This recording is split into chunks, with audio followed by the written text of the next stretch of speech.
lot of cases have slid across my desk over the years, ranging from the weird to the weirder, and finally to the weirdest. I've looked into publishers, developers, and absolute legends, but no company has took a stranger swath to success than Ubisoft. What the fuck is that?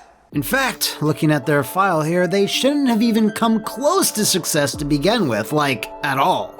It's a path littered with oddities and diversions, whereas nowadays it's just... And don't forget, these are all different games, mind you. So how did an obscure French company who pushed out titles featuring limbless horrors and Pamela Anderson Trek become one of the powerhouse publishers of the video game industry? Well, let's see if we can find a clue, a method to the madness on how Ubisoft succeeded when so many others failed doing the exact same thing. This is the case of the Parisian pencil pushers.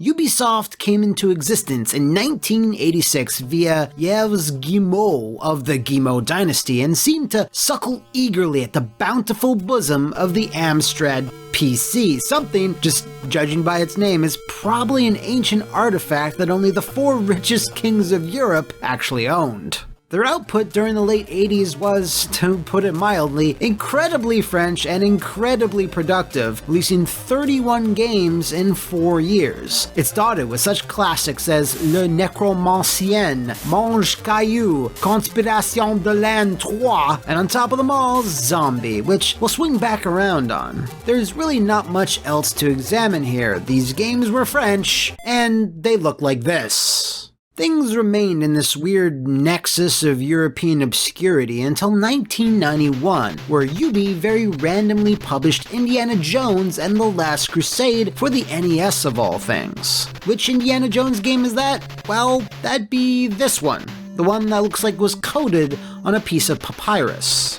With this first exciting flirtation, Ubisoft developed an insatiable taste for this type of publishing in the decades to come. The type of sopping, sweaty pit that few people ever crawl out of, the licensed game pit.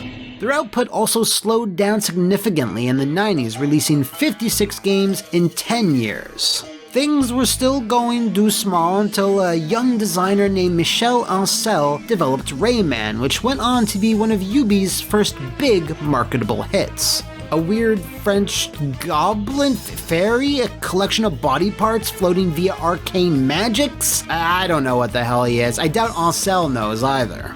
The next blip on the radar came 2 years after Rayman's 1995 debut, where Ubi graced the video game world with something that defies generations, culture, and even life itself. What about now? It's time to rock with the biggity back bumble. What about now? It's time to rock with the biggity back bumble. Bum to the bum to the bum. Yeah, you're welcome, man, dude. It's really cool. Also, don't forget about Hype the Time Quest! Wow, is this even good? I might need to follow up on this one down the road. We're now reaching the tail end of the 90s, which will also give us our first clue into how Ubisoft got to where it is. The late Tom Clancy had already established his own video game studio, Red Storm Entertainment, but Ubisoft wound up publishing their first big hit with Rainbow Six. Now, since Mr. Clancy Wiggum was already using his name for said games, Ubisoft didn't really need to pay for them in the traditional sense. Red Storm made these games fast and they made them pretty cheap, featuring addictive tactical FPS gameplay that had a good bit of replayability. Within less than 4 years, Ubisoft purchased Red Storm and the Tom Clancy name became theirs. His name would then be continually slapped on games long after his death, so even to some punk kid who had no idea what a Mom Wancy was, they did know it meant tactical shooter or stealth game, and especially Ubisoft. As we enter the futuristic time period of the 2000s, the natural follow-up to Rainbow Six, of course, was Tom Clancy's Animorphs. Just Animorphs. And why not wash that down with Ubi's first foray into superheroing with Batman Beyond: Return of the Joker? Woof.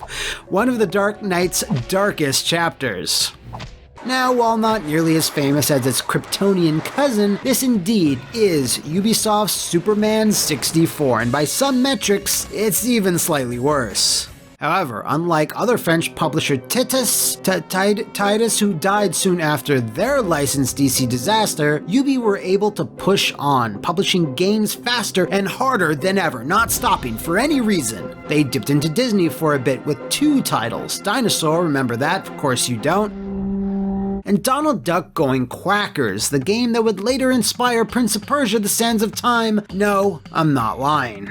Know what movie really needed a video game adaptation? Why, Little Nicky, of course, for the Game Boy Color, which I'm pretty sure doesn't really exist. Now, what's the next move when you've conquered the entertainment world by releasing an Adam Sandler game? How about strapping into a goddamn Armored Core? Like, is this the Mandela effect thing? Ubisoft didn't publish Armored Core, it was Namco or something, right? No? Okay, so it was only for Europe, but still, when I think of Armored Core, the last thing I associated with it is Ubisoft. Now, I guess they were then bolstered by the success of Batman Beyond, because Ubi then released 3 Batman games in 1 year. Batman Vengeance, Batman Gotham City Racer, and Batman Chaos in Gotham, whatever the hell that is. It's for the Game Boy Color. Get into it! Now, let's take a sec here to examine Batman Vengeance. The transmitter you gave Mary last night. It's coming from Gotham Bridge. Right.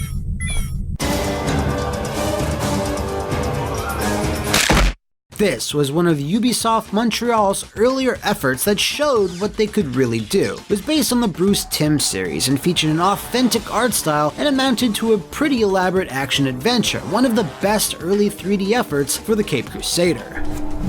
Say goodnight, Batsy! Careful, Harley, you'll kill him! It's with this game that Ubi's Montreal office, which opened in 1997, proved that they were an asset for the company. Vengeance also marked the last Batman game they would ever release, which of course, as we'll see, is a massive lie. We are now in 2001, which just so happened to be one of Ubi's most prolific years. They published a total of 28 games. 28 games in 12 months. That almost tops everything they put out in the 80s. It widely ranged between Planet of the Apes for the PlayStation 1, which was sort of based on the Tim Burton adaptation, but it wasn't really, as that movie didn't release until 2002, so they kind of used some of the marketing imagery, but not the story or the characters. Man, this is so weird in and of itself. I might need to investigate it further in a future case file. Speaking of the PlayStation 1, Ubi really seemed to like publishing on it, and in a creepy sort of way. It was still releasing titles on the PSX well into the PS2's life cycle up until 2002. One such title was VIP, starring Pamela Anderson, released on Windows, the PlayStation 2, and the Game Boy Advance. So if you needed your PG-13 polygonal titillation, Ubisoft had you covered. One more similar project that has the distinction of being their very last effort on the PSX was one of the most banal, mundane, time-wasting racers you could ever play, but you gotta keep playing it to see clips like... Hi y'all, welcome to Georgia. And of course... Congratulations! Congratulations! This was Hooters Road Trip and exemplifies the dichotomy of Ubisoft. In the same month, they would release something like this, right along something like this. Ubi, I know Tom Clancy games sell or whatever, but how about returning to the vaunted Hooters franchise once more? It's about time. And that's just a taste of the company's early aughts. It was a decade of hedonistic publishing. Oh, a game about killing cops? Sign us up. Survival horror? Hell yeah. Ape Escape? Why not? Crouching Tiger? Hidden Dragon? Cats? Worms? Death Row? Mike Tyson? Rocky? This Metabots thing? I don't know what it is. Charlie's Angels? Just throw it on the pile. More Batman? Yes, please. Cel-shaded first-person shooters based on obscure French bande dessinées? They actually published that. Ubisoft used to serve all kinds. If you had a particular gaming kink, they had something that could satiate it. Now, why did this publishing style eventually cause so much long-term damage to someone like THQ and not Ubisoft? Well, between all of this, a publishing strategy based on rolling a bingo cage, Ubisoft started sowing the seeds around the early aughts that they would then need to cultivate, which would produce a bountiful harvest down the line. Two of these pillars were Prince of Persia and the aforementioned military author man. The rights to the former were acquired pretty cheaply, as the Prince of Persia brand had changed hands multiple times, and that was the perfect project to hand to their up-and-coming Montreal office, who made it into a multiple Game of the Year award winner. Tom Clancy shooters were also no slouch, as the Ghost Recon series was receiving similar praise at the time, and the brand also spawned its first real marketable character, Sam Fisher of Splinter Cell. Another UB Montreal joint, this proved that the IP could move into completely different genres, not just tactical shooters, and set a precedent for what UB would achieve by simply slapping an author's name on their game boxes. This also meant that they could now afford to produce some expensive titles that might perform less than ideally. Case in point, Michel Ancel's Beyond Good and Evil, a masterclass in gaming design and narrative, but was criminally looked over at the time. Then, in 2004, another project UB decided to just randomly publish was the first game by an unknown developer known as Crytek. Their FPS, Far Cry, didn't have much initial buzz leading up to its release, but the engine it used, also named Crytek, was a revelation for FPSs and a benchmark for graphical horsepower. Allowing you to wreak havoc in a sandbox setting, Crytek impressed a lot of people a lot quickly. If you hadn't heard of Far Cry before, then you were definitely hearing about it now. Behind the scenes though, UB not only published Far Cry, but bought the entire IP from Crytek, and man, did they make the most of that. Nowadays, Crytek is every so often flirting with bankruptcy, as their Crysis series sputtered out with EA years ago, while Ubisoft is, doing a little better. However, 2005 was still another banner year for movie licenses, with maybe Ubisoft's most famous of all, King Kong, the official game of the movie The Game, released of course on goddamn everything. Roll call! Microsoft Windows, Microsoft Xbox, Microsoft Xbox 360, PlayStation 2, PlayStation Portable, Nintendo DS, Nintendo Game Boy Advance, and Nintendo GameCube. UB released this on the Switch or the PS4, just buy the license again for this 15-year-old game. This is stupid advice, so you should do it. Do it! Now, after years of slumming it with licensed movie dreck, UB decided a different tact here to put one of their stars, Michel Ancel, onto the project to bring experience and class to it. In all my digging around, I've come to one conclusion. This is still a pretty cool game, movie licensed or not. It did some really neat things with the HUD, had some early but unobtrusive survival elements, there were lots of fun monsters to shoot, and button mashing with Kong was really satisfying. Yeah, the later part of the game gets a bit repetitive, and the New York section is a tad undercooked, but this is still one of the best, most polished video game experiences you can get that was based on a film. Not content with just Peter Jackson, however, UB also felt that same year to take a light speed jump to a galaxy far, far away with Star Wars. Yeah, let's do Star Wars, try to stop us. They specifically published the handheld adaptations of Revenge of the Sith, as well as two other games based on the original trilogy, Flight of the Falcon, which was bad, and Lethal Alliance, which was also bad, but I still personally love it. Isn't that weird though? There were tons of Star Wars games released around the time on consoles and handhelds, but for whatever reason, Ubisoft snagged the rights to publish just Revenge of the Sith and two non-canon nothings. 2006 followed 2005, as it usually does, and this was a big year for Far Cry for some reason. There was Far Cry Instincts in late 2005, which was a rejiggered version of Far Cry 1, just for the Xbox, and was published and developed by UB. Following that, there was Far Cry Instincts Evolution, a sequel to the last game released just a year later, then Far Cry Instincts Predator, an enhanced Xbox 360 version, and finally, Far Cry Vengeance for the Wii, which is one of the best worst games of all time, right alongside Red Steel 1. The gods have heard my prayers, my lord, and brought you back to us. A sword and a gun brought me back, Luigi. Not prayers. Mwah! 2006 also marked the year where Ubisoft would publish Devil May Cry 3, and in case you think I stuttered, let me say it again. Ubisoft published Devil May Cry 3. I guess if their competition was too lazy to publish their titles in Europe, Ubi would sweep in and just do it for them, those sly dogs. During all of this, however, something was happening behind the scenes, something that would define the company for decades to come. Ubi took the diminishing returns on more Prince of Persia sequels and started funneling it into another project that they would then, once again, 100% own themselves. Before we get to that, however, we need to examine what else occurred in 2007, cause damn, 2007 made 2006 look like 2001. What type of madman releases within the same year? Beowulf the Game, CSI, Hard Evidence, Imagine Babies, No More Heroes, Naruto, Rise of Ninja, My Spanish Coach, TMNT, Rocky Balboa, Armored Core, For Answer, some fucking dinosaur game, and Resident Evil goddamn 4. I guess Capcom and Ubi got along famously because following up on their bad PC port of DMC3, they released a bad PC port of Leon's Spanish Vacation as well. The most important release that year, however, was Assassin's Creed. Built off the back of Sands of Time, Ubi spun that whole idea into its own multimedia mega empire, and with it, the three holy cows were born. Three magical beasts that are still being milked to this day.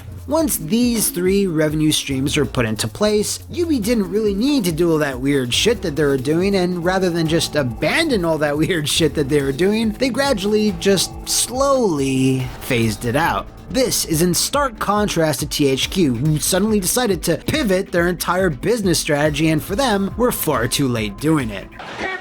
Anyway, forget what I said about 2007, cause here comes the monster whopper that was 2008. Haze, Far Cry 2, Imagine Party Babies, I just about died because of you. the game based on Lost, My SAT Coach, another Naruto, another Prince of Persia, a Carrot Top snowboarding game, and most important of all, the awesome ladies from Totally Spies making their video game debut. 2009 saw Grey's Anatomy, which in my younger days I tested, a Ninja Turtle Smash clone, Tenchu, yes Tenchu, which I also tested, Just Dance, Call of Juarez, actual physical laser tag, Asterix and Obelix, Velvet Assassin, and finally, Wheelman. Not to be confused, of course, with Driver, which Ubi also owned. Now, while that's a lot to chew on, it was a less insane schedule than previous years, as this was also a transitional time for the company. 2009 marked Ubi's attempt to recapture the success of Donkey Kong, the official movie of the game, by betting hard on James Cameron's Blue Furries. It didn't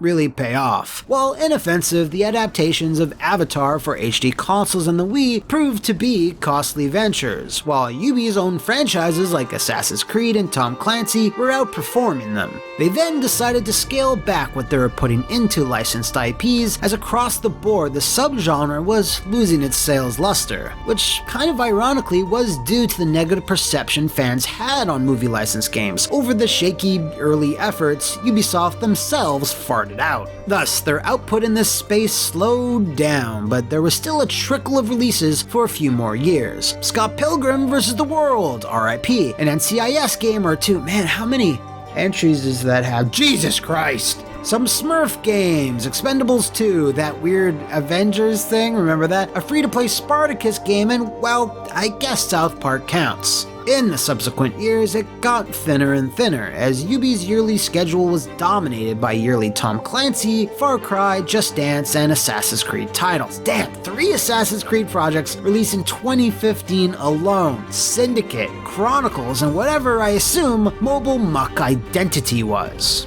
Therefore, Ubi would rely on those core franchises and would only very occasionally dip into something riskier, or at least different. Remember the UbiArt engine? Yeah, that gorgeous thing that powered like 4 games ever and was then just abandoned? Remember how fun an idea Far Cry Blood Dragon was, and how New Dawn is a less interesting version of that in every way? Hey, Beyond Good and Evil is back!